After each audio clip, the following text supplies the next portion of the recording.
Masechet Sota, traité Sota, Daf Kavbet, feuille numéro 22, nous sommes à la seconde ligne. Itmar. Il y a un enseignement qui dit Kara veshana veloshimesh tamidei chachamim, celui qui a étudié la loi écrite ainsi que la Mishnah, mais il n'est pas allé étudier chez des sages pour comprendre le sens de la Mishnah. Rabbi Lazar Omer, Rabbi Lazar dit Arezé am haaretz. Il est considéré comme un ignorant. Rachel bar Nachmani Amar, Rachel fils Nachmani dit Arezé bourg. Il est considéré comme un inculte. Rabbi Yana Omer Arezé Kouti. Rabbi Yana dit il est comparé à celui qui vient du peuple de Kouta, dont on ne peut pas manger ni son pain ni son vin. Ravacha bar Yaakov Omer, Ravacha fils Yaakov dit Arezé Magouche.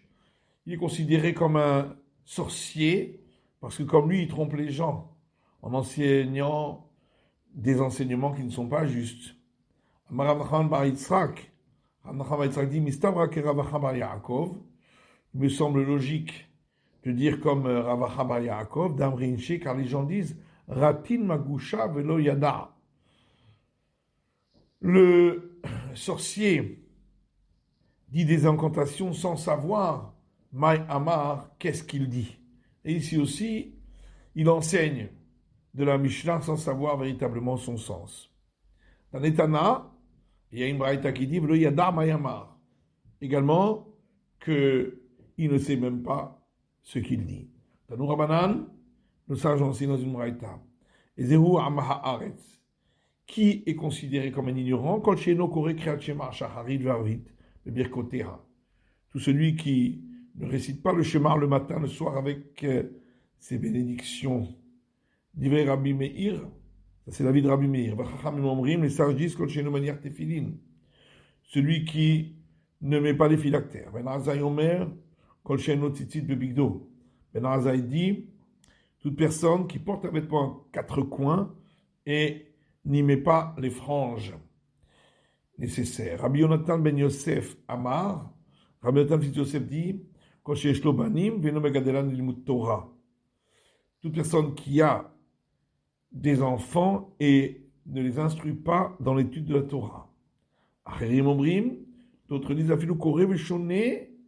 même celui qui étudie la loi écrite, ainsi que la Mishnah, mais il n'est pas allé étudier chez les sages pour comprendre le sens de la Mishnah. Zéo Haaretz, c'est celui qu'on appelle un ignorant.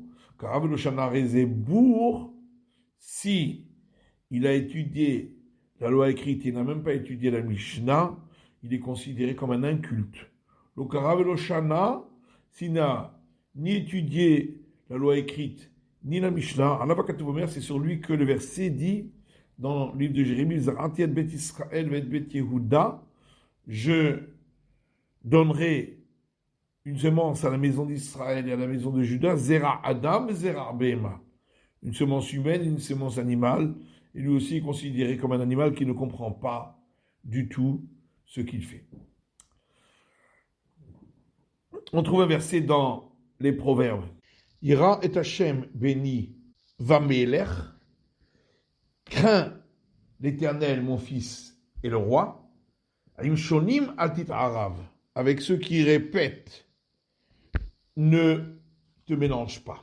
Amar Rabbi Yitzhak dit Elou shonim alachot. Il s'agit de ceux qui répètent les règles de la Mishnah sans les comprendre. Pshita, la dit mais c'est évident que c'est ça l'explication. Maoudetema shonim bechet. Non, on aurait pu croire qu'on veut dire ici ceux qui réitèrent leurs fautes. Qui de Ravuna, et comme l'enseignement de Ravuna, de Amar Ravuna, car Ravuna dit Kevan Sha'avar Adam Avera Veshanaba, à partir du moment où l'homme a enfreint un interdit et a réitéré cette infraction, ou Tralo, il a l'impression que c'est permis pour lui. Comment je parle là? C'est pourquoi on est venu nous apprendre ici l'explication réelle du verset. Tana, il y a une braïta qui dit Hatannaim, ceux qui enseignent la Mishnah sans être allés chez les sages pour en comprendre le sens, mais valer olam, détruisent le monde. La Gemara dit, valer olam sakanatar, vraiment tu penses qu'ils détruisent le monde? Pourquoi donc? Amar Ravina dit chez Morin halacha mitoch mishtatan. C'est parce que ils enseignent des règles de conduite à partir de leur étude de la Mishnah et qui ne sont pas justes. Tania Namiyachi, une braïta dit également la même chose. Amar Rabbi Shua v'chi mevaleh olam hen. Est-ce que vraiment ils détruisent le monde? Pourtant, au contraire, ils font vivre le monde par leur étude. Puisqu'il est écrit un verset dans le livre de Habakkuk, les règles du monde sont à lui. Et là, chez Morin, mais c'est parce qu'ils enseignent comment se conduire à partir de la Mishnah qu'ils ont apprise, alors qu'ils n'en ont pas compris le sens. On a parlé dans le Mishnah de la femme qui se voue à l'ascétisme et qui détruit le monde. Tanoura Banan, nos sages ont enseigné dans une braïta. Betula Tsalianit, une jeune fille qui passe la journée à prier pour faire croire qu'elle se conduit bien. Valmana Shovavit, ainsi qu'une veuve qui parcourt le quartier. Vekatan Shelo Kalulo Chodashav, et le nouveau-né qui n'était pas arrivé au terme des mois de sa grossesse, on expliquera après, Arelu Mevaler Olam, cela détruise le monde. Ini, la Gemara dit, est-ce vraiment ainsi? Va Amar Rabbi Yochanan, pourtant Rabbi Yochanan dit, la Manu Yiratret Bibetula, nous apprenons la crainte de la faute de la jeune fille, Vekibul Sachar Me Almana, et la récompense pour les bonnes actions de la veuve.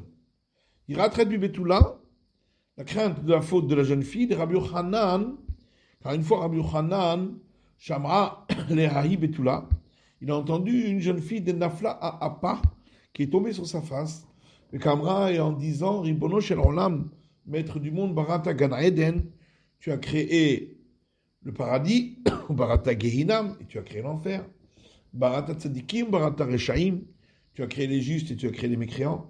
Iratam Milfanecha, que ce soit la volonté devant toi, chez lui Kashlu Bibene Adam, que les gens ne trébuchent pas à cause de moi, qui leur donnerait l'envie de transgresser l'interdit. Kibul Sachar Me Almana, et on peut apprendre la récompense pour une bonne action de la veuve. Dayalmana Davaï Beknishta Beshivuta. Il y avait une fois une veuve qui avait une synagogue dans son périmètre. Et chaque jour, elle allait prier dans la maison d'études de Rabbi Yochanan. Amalabiti lobetakleset beshivuter. Rabbi Yochanan lui a dit, mais ma fille, n'as-tu pas une synagogue dans ton périmètre? Amrale Rebi. Il lui a dit, maître, n'est-ce pas que en allant jusqu'à ta maison d'études, je vais recevoir la récompense pour les pas que j'ai faits? Et la Gemara répond qu'Ikamar, quand nous on a parlé des cas qui détruisent le monde, que Gon Yohani Batretivi, c'est comme le cas de Yohane, fille de Retivi, qui elle se conduisait mal et faisait croire aux gens qu'elle était de si bonne conduite. Maïkatan, chez Lokallo Chodashav. C'est quoi le cas du nouveau-né qui n'avait pas encore terminé les mois de la grossesse, qui est né avant terme? Ici en Babylonie, on a expliqué, ça fait référence aux sages qui dédaignent en donnant des coups de pied à ses maîtres. Rabbi Abba Amar Zetamit Shelo Giar Leoraa ou Moré. Rabbi Abba dit, il s'agit d'un disciple qui n'est pas encore arrivé au stade de pouvoir enseigner la conduite à suivre selon la Torah, et il l'enseigne. Rabbi Abba Amar Ravuna Amarav, Rabbi Abba dit au nom de Ravuna, au nom de Rav, Maïdirtiv, que veut dire ce verset dans les proverbes? Ki Rabbim Halanim Ipila, car nombreux sont les cadavres qu'elle a fait tomber, Varatsumim Kolarugera, et très nombreux sont ceux qu'elle a tués. Qui Rabbim Halalim Pila, car nombreux sont les cadavres qu'elle a fait tomber, Zetamit Chacham, le Gerlora ou Moré. Ça fait référence au sage qui n'est pas encore arrivé au stade de pouvoir enseigner les règles de conduite de la Torah, il le fait. Et donc il trompe les gens et il les fait fauter. Et très nombreux sont ceux qu'elle a tués. Il s'agit du sage qui est arrivé au stade de pouvoir enseigner cela et il ne le fait pas. Et combien de temps il faut attendre pour pouvoir enseigner les règles de conduite de la Torah Adarbaim Shenin jusqu'à l'âge de 40 ans. Mais pourtant Rabat, il enseignait les règles de la Torah et il n'a vécu que 40 ans. Et on répond Béchavine, parce qu'il était aussi fort que les sages qui avaient dépassé cet âge-là. On a parlé également dans la Mishnah des ascètes qui se donnent des coups pour montrer combien ils sont des gens justes, alors qu'en vérité ils se conduisent mal. Tanou Rabanan, ça j'ai enseigné dans une braïta Shiva pour Rishinhen. Il y a 7 types d'ascètes. Parouche Shechmi, l'ascète de Shechem. Parouche Nikfi, l'ascète qui se tape les pieds les uns contre les autres en marchant à pas mesurés pour faire croire qu'il est un homme modeste. Parouche Kizae, l'ascète qui se fait couler du sang en se frottant contre les murs pour, soi-disant, ne pas voir des femmes. Parouche Medouria, l'ascète qui est courbée comme le pilon. Parouche Machovati Ve'esena, l'ascète qui dit quel est mon devoir et je le ferai. Parouche Me'ahava, l'ascète par amour de la récompense pour les commandements.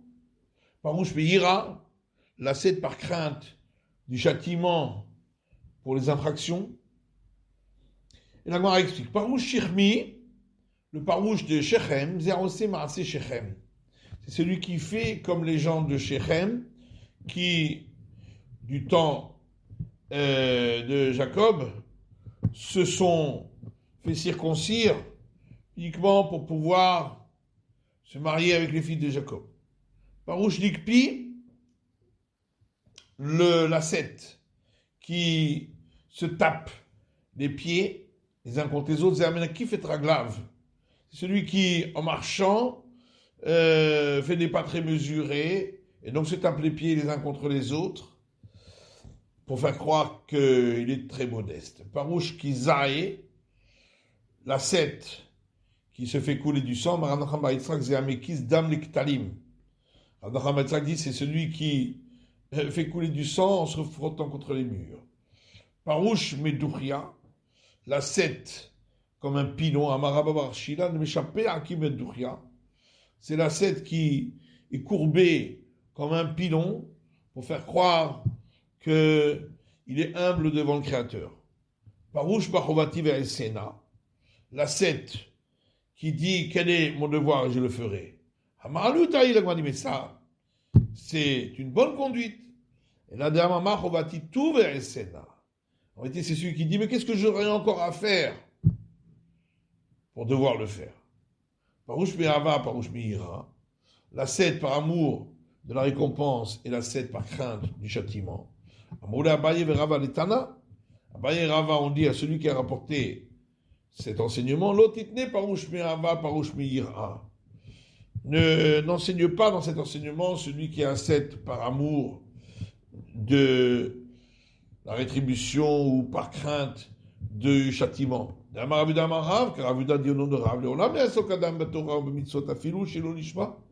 homme doit toujours être affairé dans la Torah et les commandements, même si ce n'est pas dans l'objectif de l'accomplissement de la parole divine.